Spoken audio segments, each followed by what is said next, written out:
Sveiki visi Automoto LT kanale, mano vardas Julius ir šiandien turiu kažką išskirtinio.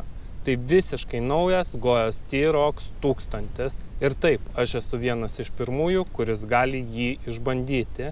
Tai momentas, kurio laukiau senai, galia, išvaizda ir pojūtis, apie kurį noriu jums papasakoti be jokio filtro. Tad įsitaisom patogiai ir pradedam apžvalgą. Ką išvažiuojam, prasivažiuosim, tai jau važiavau, iš karto noriu pasakyti, kad važiuoklė labai minkšta, važiavau per žvyrkelį, kuris duobėtas buvo, su nelygumais greitai viskas sugeria kuo puikiausiai. Galios duodam va biškį gazą, jau iš karto praslysta ratai, nors ir dideli ir tikrai nesiskundžia galia.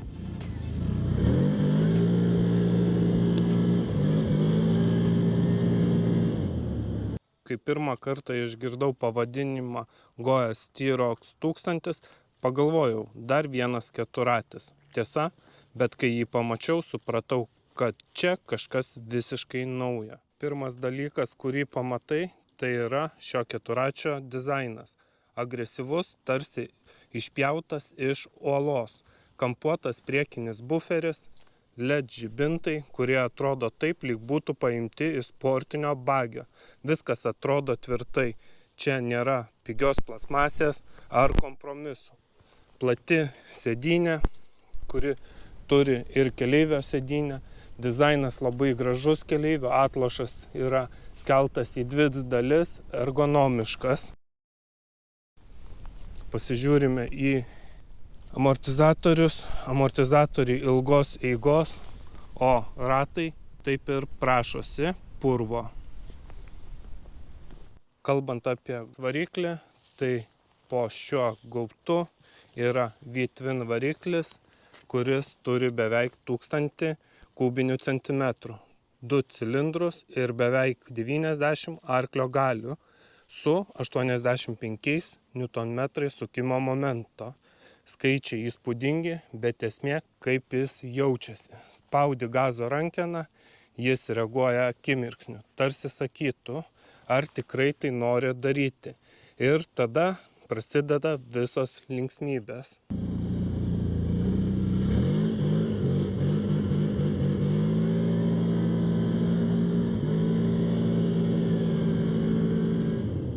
Vienas iš svarbių aspektų tai, kad T-Roc 1000 nėra tik adrenalino mašina, tai ir darbo įrankis. Galinė platforma yra tvirta, čia telpa visi nuo įrankių iki kuro kanistro. Priekyje matome yra gervė, kuri ištrauks ne tik tave, bet ir tavo draugą. Svorio balansas yra labai geras, gali tempti priekabą be jokio nestabilumo. Ir kai sustoji, supranti, kad tai ne tik technika, tai įrankis, kuris pritaikytas tikram gyvenimui, darbui, medžiokliai bei pramogoms. Greitai prabėkime per šio keturračio techninės savybės. Tai kaip ir minėjau, variklis yra 963 kubinių centimetrų V-twin skysčio aušinamas variklis. Galia 63 kW, apie 90 arklio galių ir sukimo momentas 85 Nm. Iš įrangos mes turime elektrinį vairo stiprintuvą. Išskirtinis tikrai pastebėjimas, kad ir sustojus labai gerai veikia. Lengvai vairuojasi.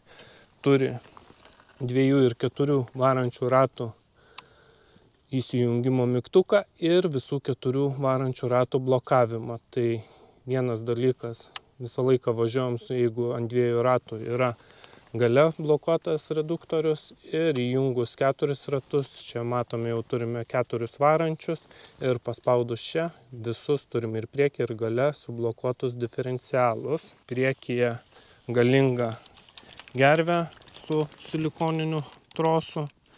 Priekyje ir gale yra 14 ratai, priekyje yra 28 ant 9, gale jau platesnės turim 28 ant 11. Keturračio išmatavimai yra bendras jo ilgis 2,46 m, plotis 1,28 cm, aukštis 1,45 cm. Ratų bazė 1,48 m, prošvaista yra 31 cm, tikrai turi aukštą šitas keturratis prošvaistą, kuro bakas 26 litrų. Keturratis tikrai, kaip ir minėjau, nėra lengvas, sveria 486 kg, maksimalus leistinas svoris 780, labai graži animacija, aišku panašu kaip ir CF, dizainas prietaisų skaidelio yra labai aukštos kokybės. Tai čia turime 7 colių TFT ekraną, čia matome turime Type-C ir USB paprastą jungtį bei 12 voltų rozetę. Taip pat čia dar matome balso įsikvietimo mygtuką, nes čia turime ir Apple CarPlay bevėlis susijungimas su telefonu. LED apšvietimas, tai labai gražios lempos su dienos šviesomis. LED lemp vakare važiavau per miško keliuką, nebūtina įjungti ilgų šviesų, nes ir taip gerai apšviečia. Sėdynė keturračio patogi, net ir po valandos nesijauti pavargęs. Vežiau ir keleivį, keleivis buvo patenkintas, sakė labai patogi. Labai gražiai atrodo perskeltas atlošas į 2 dalis ir jis yra ergonomiškas ir patogus. Aišku, nėra tobulų dalykų. Svoris čia jo priešas. Tai didelis rimtas keturratis, todėl siaurose takeliuose reiktų įvertinti jo gabaritus.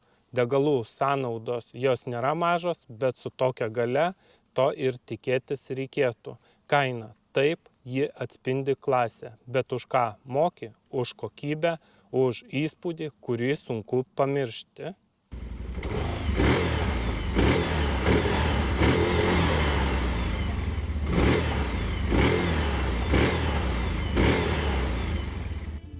Ką, pabandom nuo 0 iki 100 įsibėgėti, pasižiūrėti, kiek laiko užtruks. Šlapias asfaltas, įsijungiu visus 4, pasižiūrėsim, kas gausis. 1, 2, 3.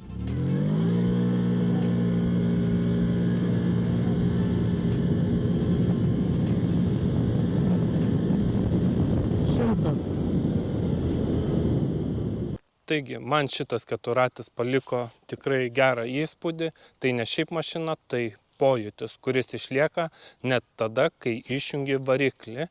Goja su T-Roc 1000 įžengė į visai naują lygį. Ir jei kažkada galvojai, kad viską jau matei, ne viską. Ačiū, kad buvote su manimi, su Automoto LT kanalu. Paspauskite patinka, prenumeruokite kanalą ir parašykite komentaruose, kokį kitą keturratį norėtumėte pamatyti apžvalgoje. O aš pasistengsiu jį gauti ir jums jį parodyti. Ką, iki kito susitiksime už savaitės kitoje apžvalgoje. Iki.